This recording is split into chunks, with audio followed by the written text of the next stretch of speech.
Okay, vi har fået et problemsæt om mængdeberegning, og det skal vi så optage i screencast. Det første opgave hedder, hvordan bestemmes molvægten af et stof. Og molvægten bestemmes ved at finde vægten af alle atomer i det pågældende stof og lægge dem sammen. For eksempel, hvis vi har H2O, så har vi H, som vejer 1, og så har vi O, som vejer 16.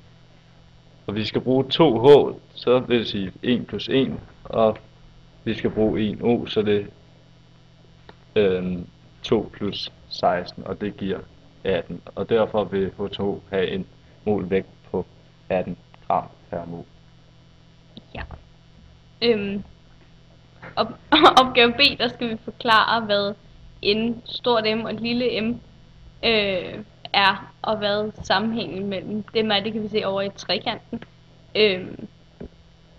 Herover. Stort M, det betyder gram per mol. Lille m, det betyder gram. Og n, det betyder mol.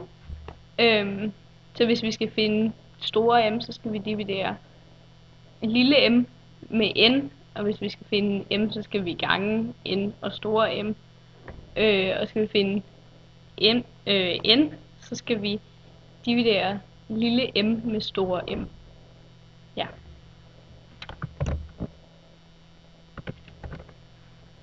Så har vi opgave C, hvor vi skal afstemme en reaktion, og det er AgNO3, som er i flydende tilstand, og kaliumsulfat, som er 2K og 1S, som giver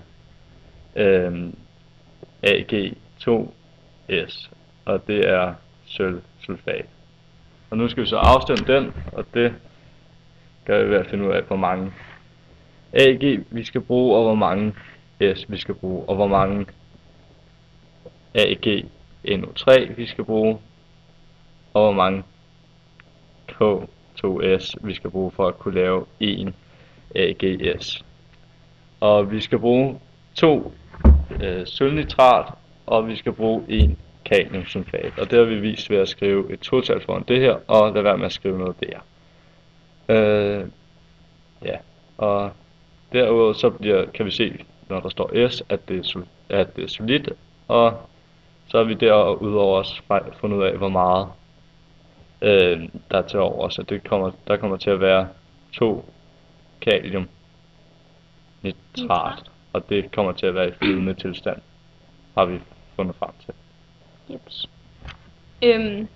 Nede i opgave D, der skulle vi finde ud af, hvor meget sølvsulfat der kan dannes ud fra, eller sølv, tror jeg. Okay.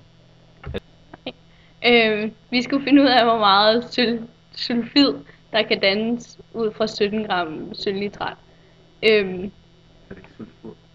Sulfid. Så vi har de her 17 gram her. Vi har taget koefficienterne, hvor mange sølvnitrat der kan være i forhold til sølvsulfid. Og så sagt, at vi har 17 gram, og den vejer 170 gram per mol. Altså er der 0,1 mol, det kan vi bruge den her til at regne ud. Nu kan vi kigge på koefficienterne, at der er 2 herover og der er 1 her, det vil sige, der er halvdelen. Altså, ja, der er halvt så mange mol herover.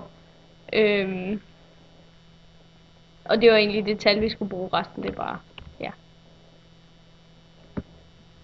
har vi bare regnet ud.